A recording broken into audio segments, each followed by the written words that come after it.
Zane, Clodfelter, OttersTV, Preston, Leinenbach. Our series wrap up in Evansville. Just picked up a sweep over the Empire State Grays in rather convincing fashion here over the last couple of games. Yeah, convincing fashion, all assets. The defense definitely got a lot better. The offense came around.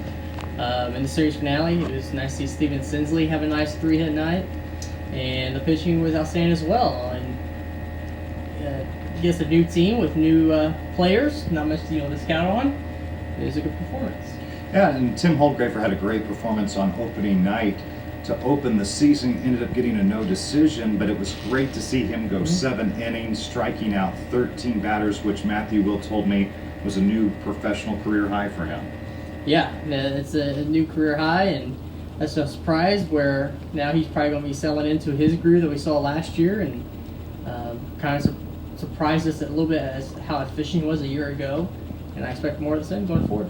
So 6-0 the Otters won on Thursday night, go back to Wednesday. And there was no shortage of runs for Evansville. 20 runs, there were 18 hits, and 5 of those 18 hits were home runs. Yeah, the long ball, especially in that 5th inning, the 11-run inning for the Otters really came through. Pretty much just felt like everybody, Davis, Baez, Mattis, Phillips, Bierman, they all were able to go deep, and so for this Evansville team, that was great to see the power kind of come through here in the early part of the season. And for the second time in Otters history, scoring 20 at home. Yeah, and then Austin Gossman, I thought, really got this series off to a really good start based on his pitching performance on Tuesday. Yeah, pitched really well, and again, that's no surprise because even though his numbers I don't think were truly reflective of how good he was for this team a year ago. I think sometimes he just kind of ran into bad luck at times in the 2021 season. I think this is a strong rotation from what we've seen so far. Yeah, and just that starting pitching, they say momentum only takes you as far as the next starting pitcher, but the pitching really set Evansville up for success, it seemed like the entire series. Yeah, exactly. Getting just off to that good start, now allowing early runs, and it's exactly what happened. And Parker Brahms made his Otters debut, and he looked really good as well, with 8 strikeouts on his line. And I think, again, just some of the new faces from a pitching standpoint have been really kind of impressive so far. And one positive thing, too, that defense has kind of cleaned itself up a little bit. The opening weekend, there were some, you could tell, jitters and some misplays in the field. Those kind of were eliminated in this series against Empire State. And then adding on to that, not a lot of walks, too, so there weren't a lot of base runners for Empire State to really have a crooked number. Yeah, and when they did, it seemed like Evansville was able to limit the damage, keep them off the bases. You had to strike them out, throw them out in the middle of the series. But third base, I think Andy Armstrong deserves a lot of credit for when he did play third base in this series. He had one hard-hit ball kind of hit right at him. That was kind of a tough luck play, but he made some outstanding glove plays, web jibs over there at the hot corner. Wednesday it was exciting, too. We were beating the weather. There were storm sirens going off. The sprinkler system came on right at 10 o'clock, just on cue.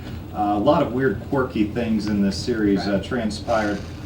Matthew, is there an observation you saw while calling the series with Bill McEwen on Flow Sports? Well, I like that we got to see something different featured each night. So on Tuesday night, it was the small ball. Get a guy on with a walk, a stolen base, scoring them on sac flies. And then yesterday it was the long ball.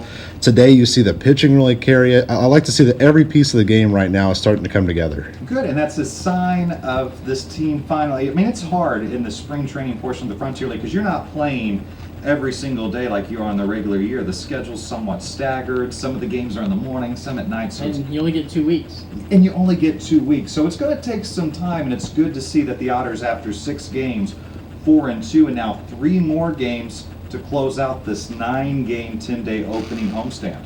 Yeah, 3 games against Quebec, and it's not the same Quebec that came to town last year. This is the actual Quebec team franchise, the Capitals, so I'll be interested to see how the Otters do to finish out the homestand as they get ready for a long trip to face the other Canadian teams next week. Yeah, it's going to be an interesting swing for Evansville. You mentioned the 3-game series against the Canadian squad, and then Matthew Will and the rest of the Otters are going to take their act north of the border, and that's going to be a fun thing to look forward to next week. But first, a couple of big promotions. It's Superhero Night and Scout Night, right, on Saturday. Yeah, Saturday is going to be a really big night. You definitely want to come on out. Superhero Night, so all your favorite superheroes will be here in attendance. Kids, wear your favorite superhero costumes.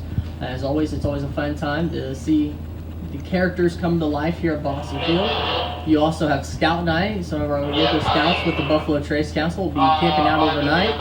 And then it's also Deaconess Employees Night, which Deaconess always brings out a good turnout here at Bosse Field. And it finishes out on Sunday with Dog Days of Summer. So bring your dog and get a discounted hot dog as well. And someone's getting a personal foul for not reading the sign and turning off their walkie after working because clearly someone did not read the instructions. And they don't charge without them being turned off. Yeah, so that walkie's now going to be dead tomorrow, so we're all disappointed. But can't be disappointed about the Otters' effort against the Empire State Grays. They're 4-2 through 6. He's Preston Leinenbach. I'm Zane Clodfelter. This has been Otters TV.